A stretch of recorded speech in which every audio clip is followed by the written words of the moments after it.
జై కాశీ, దివ్య కాశీ, భవ్య కాశీ. ఇక్కడ నుంచి మీరు విజువల్స్ జస్ట్ చూస్తూ ఉండండి. మాకు ఇచ్చినటువంటి హోటల్ ఏంటి, సో ఆ హోటల్కి బోర్డు పైన ఉండేటువంటి నెంబర్స్ ఎవరికైనా కావాలి అనుకుంటే, రూమ్ నచ్చింది అనుకుంటే వాటన్నిటిని సేవ్ చేసి పెట్టుకోండి. సో ఇక్కడ నుంచి అకామిడేషన్కి సంబంధించినటువంటి ఫుల్ డీటెయిల్స్ మీకు ప్రొవైడ్ చేస్తాను. ఎక్కడ స్కిప్ చేయకుండా వీడియోని వినండి, అలాగే చూడండి. కాశీ, వారణాసి, బనారస్ అని పిలిచేటువంటి పరమ పుణ్యక్షేత్రం అయినటువంటి ఈ ప్రాంతానికి మనం చేరుకోవడానికి రైలు మార్గాలు, బస్సు మార్గాలు, విమాన మార్గాలు అన్నీ కూడా అందుబాటులో ఉన్నాయండి. ఎక్కువ మంది అయితే అంటే వాళ్ళు జాబ్ చేసేవాళ్ళు, టైం తక్కువ ఉన్నవాళ్ళు, ఒక 3 రాత్రులైనా అక్కడ గడుపుదామని అనుకునేవాళ్ళు మ్యాక్సిమం ఫ్లైట్ని ప్రిఫర్ చేస్తారనమాట. మాకు కాస్త టైం ఉంది, పెద్దవాళ్ళు ఫ్యామిలీతో ఎక్కువ మెంబర్స్తో వెళ్ళినప్పుడు ఫ్లైట్ అనేది డబ్బులు ఎక్కువ పడతాయి కాబట్టి ట్రైన్ని ప్రిఫర్ చేస్తూ ఉంటారనమాట. ఇంకా బస్ త్రూ వెళ్ళే వాళ్ళు ఎవరంటే మనకి టూరిజం అని ఉంటాయి కదా, కొంతమంది యాత్రల కింద కొన్ని ప్యాకేజెస్ పెడతారు. కాశీ, గయా, త్రివేణి సంగమం ఇలా అని చెప్పి ఒక ప్యాకేజ్ కింద పెడుతూ ఉంటారు. అక్కడే అయోధ్య కూడా దగ్గరలోనే ఉంటుంది కాబట్టి ఇలా ప్యాకేజెస్ పెట్టి టూరిజం ద్వారా తీసుకెళ్లే వాళ్ళు బస్లో మ్యాక్సిమం తీసుకువెళ్తారు. కొంతమంది ట్రైన్లో కూడా తీసుకొని వెళ్తూ ఉంటారు. మనం ఎందులో వెళ్ళాలి అనేది మనకుండేటువంటి బడ్జెట్ బట్టి, ప్లానింగ్ను బట్టి, మనకుండే అవకాశాలను బట్టి అందరూ సెలెక్ట్ చేసుకుంటూ ఉంటారనమాట. నేను ఇంతకుముందు ఒక 2 years బ్యాక్ అందించినటువంటి వీడియో కూడా ఫ్లైట్ జర్నీకి రిలేటెడ్గానే అందించానండి. ఇప్పుడు కూడా ఫ్లైట్ జర్నీకి రిలేటెడ్గానే అందిస్తూ ఉన్నాను. ఇక్కడ ఇంకొక ఇన్ఫర్మేషన్ కూడా అందిస్తున్నాను. కాస్త టికెట్ తగ్గాలి అని అనుకుంటే ఒక 3 నెలలు 2 నెలల బిఫోరే మనం కాశీ ప్రయాణం గనక ప్లాన్ చేసుకున్నాం అనుకోండి, చక్కగా టికెట్ కాస్ట్ అనేది రీజనబుల్గా ఒక 5,000 4,000లో మనకు వచ్చేస్తుంది.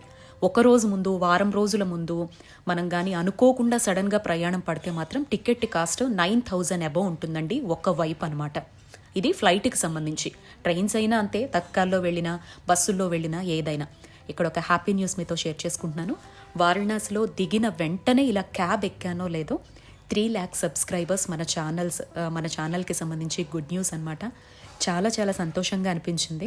నేను రూమ్కి రీచ్ అయిన వెంటనే, గంగమ్మను స్పృశించిన వెంటనే మీకు చిన్న ఒక షార్ట్ వీడియోని కూడా రిలీజ్ చేయడం జరిగిందనమాట. ఇలా నేను కార్లోనే చెక్ చేసుకున్నాను. జస్ట్ గత 2 ఏళ్లుగా మన ఛానల్ని రెగ్యులర్గా ఫాలో అవుతూ నాకు చక్కనైనటువంటి సపోర్ట్ని ఇస్తూ ఇలా ఇంకా ఛానల్ని మంచి మంచి విశేషాలతో కొనసాగేలా ప్రోత్సహిస్తున్న మన ఫాలోవర్స్కి, సబ్స్క్రైబర్స్కి, ప్రతి ఒక్కరికి కూడా మనసా వాచా కర్మణ పరిపూర్ణంగా 100,000,000 వందనాలు తెలియజేసుకుంటున్నాను. చాలా చాలా సంతోషంగా ఉందండి. 3 లక్షల మంది మన కుటుంబ సభ్యులు అయ్యారు. అది కూడా కాశీ పుణ్యక్షేత్రంలో అడుగుపెట్టిన వెంటనే అనేది నాకు ఎప్పటికీ ఒక పెద్ద మెమరీగా అయితే మిగిలిపోతుంది. చాలా థ్యాంక్స్ అండి.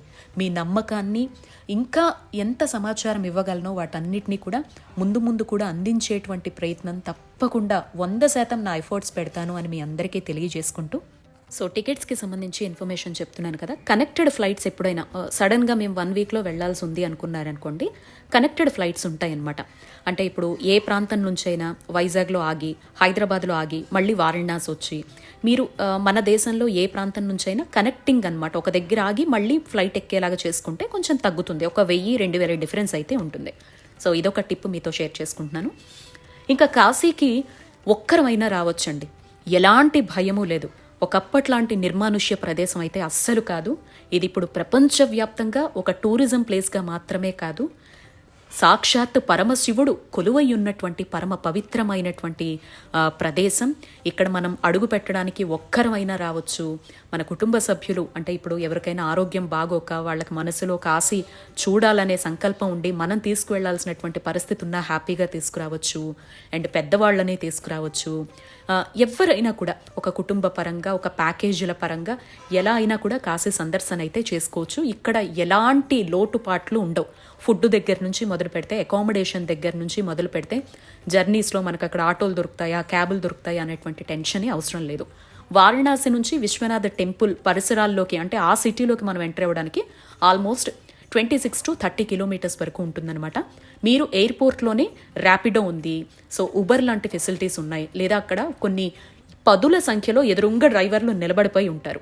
వాళ్ళతో మాట్లాడుకుంటే మ్యాక్సిమం కాస్ట్ వచ్చేసి 1,000 రూపీస్ ఉంటుంది. అది సీజన్ని బట్టి డిపెండ్ అయి ఉంటుందండి. ఇప్పుడు నేను వీడియోలో ఒక కాస్ట్ చెప్పాను కదా అని చెప్పేసి వాళ్ళతో బార్గెయిన్ చెయ్యకండి. ఆ రోజు అప్పుడుండే సిచ్యువేషన్ను బట్టి అక్కడ కాస్ట్లు అనేవి మారిపోతాయి అన్నమాట, డిమాండ్కి తగ్గట్లుగా. సో మనం దానికి తప్పకుండా ఒక 500 వరకు అటు ఇటు అయితే మాత్రం మనం ప్లాన్డ్గా ఉండాలి ప్రతి దగ్గర కూడా. నేను ఏదైతే ఎక్స్పీరియన్స్ చేశానో ఆ కాస్ట్ మాత్రమే మీతో చెప్పగలుగుతాను. అప్పటి సిచ్యువేషన్స్ అయినా ఏదైనా కాస్ట్లు పెరిగినప్పుడు అప్పుడు ఉండే పరిస్థితుల ప్రకారం ప్రతిదీ మారిపోతుంది. మనం ప్రతి దగ్గర కాస్ట్ కూడా ఒక 500 ఎక్కువే ఊహించుకుంటూ ఉండాలన్నమాట. సో సిద్ధం చేసి పెట్టుకోవాలి. సో క్యాబ్స్ వరకు తీసుకుంటే అక్కడ అవైలబిలిటీ ఉంటాయండి. మినిమం 700, మ్యాక్సిమం వచ్చేసి 1000 దాటి అయితే తీసుకోరండి వాళ్ళంతా న్యాయంగానే ఉంటారు. ఎవరో ఉంటారు కొంతమంది, ఇంకా మన కర్మ అలా రాసిపెట్టి ఉంటే డబ్బులు ఆ విధంగా పోవాలని మనం ఏం చేయలేము. కానీ అందరూ కూడా న్యాయంగానే తీసుకుంటారు. అక్కడ అంతా కూడా ప్రతి విషయంలో టికెట్ దగ్గర నుంచి మొదలు పెడితే ఫెసిలిటీస్, ఫుడ్, ఎవ్రీథింగ్ కూడా ఒక యూనిటీగా మెయింటైన్ చేస్తారు. ఇంకా మీకు కాశీలో ఎంటర్ అయిన తర్వాత కావచ్చు, కాశీకి వెళుతున్నాము అనేటువంటి భావన ఎవరికి ఉన్నా ఫస్ట్ వచ్చేది ఎక్కడ ఉండాలి, ఏమన్నా తక్కువ డబ్బుల్లో మనకి రూములు దొరుకుతాయా, ఫెసిలిటీస్ ఉంటాయా, మనల్ని పట్టించుకునే వాళ్ళు, దర్శనాలకు తీసుకెళ్లే వాళ్ళు ఎవరైనా ఉంటారా అని ఖచ్చితంగా ఫస్ట్ ప్రశ్న అయితే అదే వస్తుంది. ఇక్కడ నేను ఎవరి ద్వారా అయితే వసతులు పొందానో వాళ్ళ నెంబర్ని కింద డిస్క్రిప్షన్లో ప్రొవైడ్ చేస్తున్నాను. ఆయన శంకర్, ఇప్పుడు మన ముందే నడుస్తున్నారు చూడండి. మనకి వచ్చిన వెంటనే వెల్కమ్ కూడా చెప్పారు. నేను సాయి లోగబాల అనేటువంటి ఒక ఆధ్యాత్మిక సంస్థ ద్వారా వెళ్ళానండి. నాకు ఒక పర్సన్కి వాళ్ళు టికెట్ ప్రొవైడ్ చేశారు. అలాగే అక్కడ అకామిడేషన్ కూడా వాళ్లే చూసి పెట్టడం జరిగిందనమాట. ఇది బాలాజీ ప్యాలెస్ అని చెప్పేసి మీరు చూస్తున్నటువంటి హోటల్ గౌరీ కేదార్ ఘాట్ పక్కనే ఉంటుందన్నమాట. మీరు జస్ట్ ఏదైనా కొన్ని పేర్లు గుర్తుపెట్టుకుంటే చాలు, తినే హోటల్ నుంచి మనం ఉండాల్సిన హోటల్ వరకు ప్రతిదీ కూడా అక్కడ అందరికీ ఒక రిక్షా ఆయనతో సహా అవగాహన ఉంటుందండి. మీరు ఎయిర్పోర్ట్ దగ్గర దిగి పలానా కేదార్ ఘాట్ దగ్గర ఉన్నటువంటి బాలాజీ ప్యాలెస్కి వెళ్ళాలి, లేదు అంటే జంగంబాడి మఠ్ దగ్గర ఉన్నటువంటి ఎంకే గ్రాండ్కి వెళ్ళాలి. లాస్ట్ ఇయర్ నేను ఉన్నటువంటి హోటల్ జస్ట్ మీకు షేర్ చేసుకుంటున్నాను ఒక అవగాహన కోసం. లేదా మీరు ముందుగానే ఆన్లైన్లో కొన్ని హోటల్స్ బుక్ చేసుకున్నాం, వాళ్ళ బడ్జెట్లను బట్టి రాడిసన్ లాంటి, తాజ్ లాంటి పెద్ద పెద్ద హోటల్స్ కూడా వారణాసిలో అవైలబిలిటీలో ఉన్నాయి. మన దగ్గర అంత డబ్బు లేదు, మనం పెట్టగలిగేటువంటి బడ్జెట్ జస్ట్ 100-200 మాత్రమే ఉంటుంది అని అనుకుంటే చక్కగా మీరు కేదార్ గౌరీ ఘాట్ దగ్గరకు వచ్చేసేయండి. అక్కడ మీరు ఆశ్రమాలు ఉంటాయి, ఆశ్రమాల దగ్గరకు వెళ్ళిపోండి. అయితే ఎప్పుడు కూడా ఆశ్రమాల్లో ఉండాలి, తక్కువ బడ్జెట్లో రావాలి అనుకుంటే విశేషమైనటువంటి, అంటే ఇప్పుడు కుంభమేళాలు జరిగినప్పుడు, సోమవారము, వీకెండ్స్, పండగలు ఉన్నప్పుడు, అక్కడ ఉత్తరాదిలో ఉండేటువంటి స్పెషల్ పర్వదినాలు, పండగలు ఉన్నప్పుడు మనం వెళితే మాత్రం మనకి మఠాల్లో కూడా రూములు దొరకవండి. ఎందుకంటే ఒక్కొక్కరు కాశీ వస్తే 9 రాత్రులు ఉండాలి అని అనుకుంటారు. కాబట్టి ప్రతిదీ ప్లానింగ్, వీక్ డేస్లో ఉండడం, ఒకవేళ వీకెండ్లో వస్తే మనకి రూములు దొరకకపోతే ఎక్కడ ఉండాలి, ఇవన్నీ చాలా ఇంపార్టెంట్. మనం ఎంటర్ అయినప్పుడు మీరు బోర్డు చూసే ఉంటారు, ఆంధ్ర ఆశ్రమం అని చెప్పేసి. నేను ఆ చీకట్లో చూపించలేకపోయాను, కానీ ఆ సందులోనే ఉంటుంది. జస్ట్ మీరు తెలుగులో కన్వే చేసిన వాళ్ళకి చాలండి. ఇక్కడ చాలా మందికి తెలుగు అర్థమవుతుంది, లేదా ఇంగ్లీష్లో జస్ట్ చిన్న వర్డ్స్తో కన్వే చేసినా వాళ్ళు అర్థం చేసుకోగలుగుతారు. అయితే మనం వెళ్ళేటువంటి ప్రదేశం వీటి మీద పట్టుంటే చాలు. ఆశ్రమాల్లో ఫ్రీగా ఉండాలి, మొత్తం మనం ఎన్ని రోజులు ఉంటామో అన్ని రోజులు డీటెయిల్స్ ఇచ్చేసిన తర్వాత అక్కడ ఆశ్రమానికి ఏదో ఒక డొనేషన్ రూపంలో, సపోజ్ ఒక రోజుకు ఒక 500 అని వేసుకున్నాం అనుకోండి, 1500, 2000 ఒక విరాళంలాగా ఇచ్చేసాం అనుకోండి, చక్కగా వాళ్ళు పెట్టినటువంటి భోజనం, ఇచ్చినటువంటి వసతికి ఒక పరిపూర్ణత చేకూరుతుందనమాట. హోటల్స్ అయితే మాత్రం మీరు అక్కడ ఎవరిని అడిగినా కూడా హోటల్స్ని మనకు చక్కగా ప్రొవైడ్ చేస్తారు. బట్ మేము వెళ్ళినప్పుడు టెంపరేచర్ అయితే 7 డిగ్రీలు ఉందండి, 6-7 డిగ్రీల మధ్య ఉందన్నమాట. ఈ సమయంలో హోటల్స్లో హాట్ వాటర్ని మన ఇంట్లో వచ్చినట్టు ఎక్స్పెక్ట్ చేయకూడదు.